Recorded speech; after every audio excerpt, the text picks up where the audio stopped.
following podcast is provided by CarePartners Living and Answers for Elders Radio. And welcome back, everyone, to Answers for Elders Radio Network. And we're here talking about principles of wellness as it relates to senior living. Well, how does senior living benefit the principles of wellness? How do we keep ourselves grounded and, in the best quality of life? And I think we had started out with emotional wellness because that is really the first principle on the wheel, the wellness wheel. Now we move into, I think, one of the biggest pieces of wellness, and that is obviously social wellness. It's the ability to connect with others. And we are here with Tonya, who is community relations person, pretty much extraordinaire for a lot of communities. I am, and I love it. So I do. I love it at every building I go to, but you will mainly find me at the Cottages of Renton, our memory care community there. That's my baby there. So that's where I'm definitely, there's a lot of socializing there. And one of the things that we do, we tell families who come in to tour, they ask that question, well, my mom is used to staying at home, would she be able to adapt to this new environment? Going to be able meet new friends, and we encourage that. So whether it's making sure she's available for an activity that's going to happen in the morning time or the afternoon, we just want them to be a part of it. And it's so important. They look forward to it. Our residents look forward to the socialization, the activities, even mealtime. Mealtime. They're not at home eating alone anymore, but they're at a table with new friends. And I think it's interesting, Tonya, because I have memories of when my mom was in senior living, when I was taking care of her. And, I probably didn't do a very good job because I didn't really get the socialization piece as much as I should have.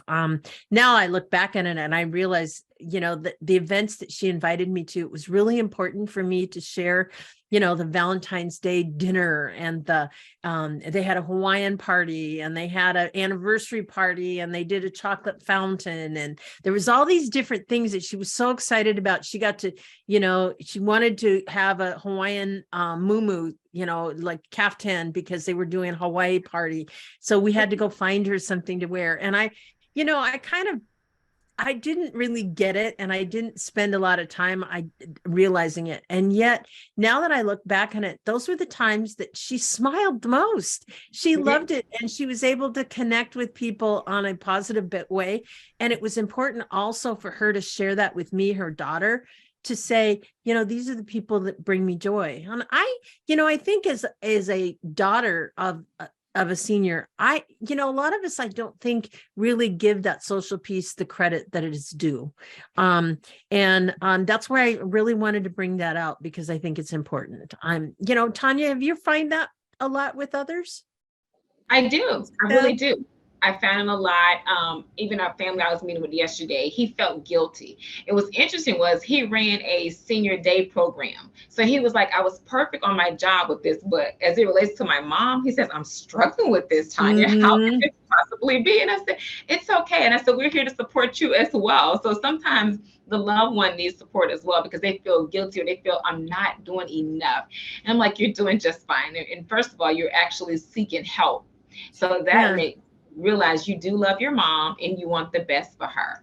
Well, I think the other thing is I think family caregivers tend to put so much on their own shoulders that they sometimes don't realize that anything else can be good for their parent except for them. They get very possessive over their role. And I love the fact that they can do that. But on the other hand, there's this real ability to, I think, just kind of block out all the goodness that can come their way. And the social piece is kind of when you're looking for a place for your loved one, you're thinking, oh my gosh, I don't want to go, put them in a place that's not their home. Well, it is their home.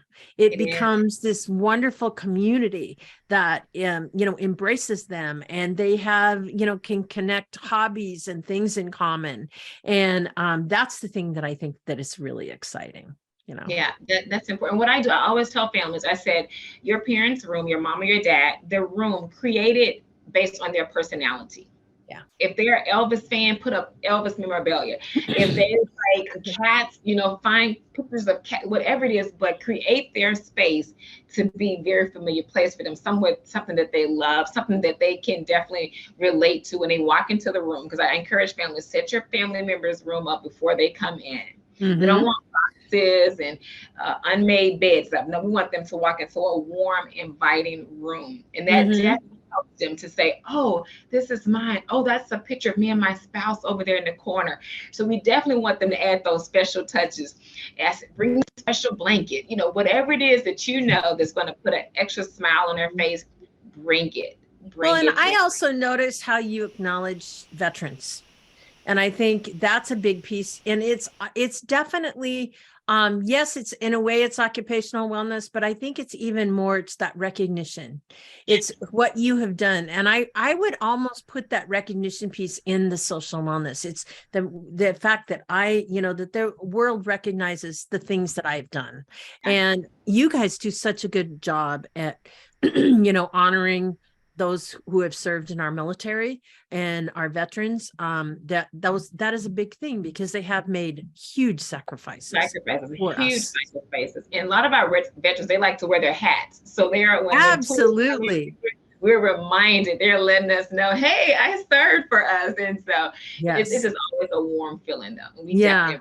And your activities, I think, do a really good job of, honoring the holidays that are important, like Veterans Day or Memorial Day or things like that. And that, again, is a social thing because it really brings forward that feeling of, people know that I matter and they recognize the things that I've done. And that's part of that connection, I think.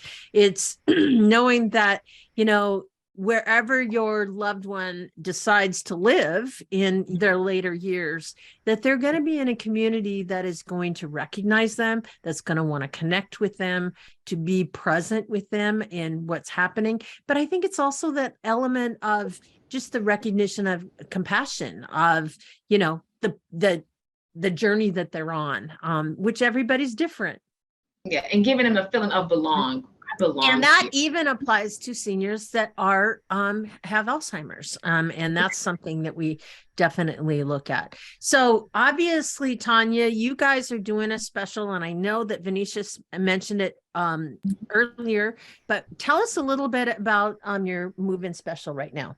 So with the move-in special, we are waiving up to $1,000 on it. So when I say up to, it's because it's going to depend on the type of spend down a family may need. Sure.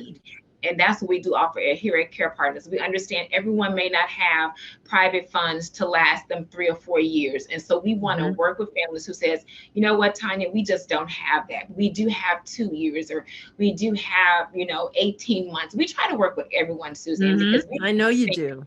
We do. And we don't want anyone to feel like this is not possible for us. Call us, talk to us, let us work out a plan for you. We want to be here and help you. We really care. CarePartners really care. And Venetia and I will be back talking about environmental wellness right after this.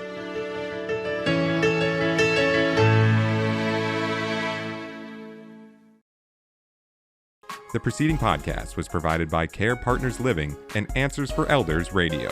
To contact CarePartners Living, go to carepartnersliving.com.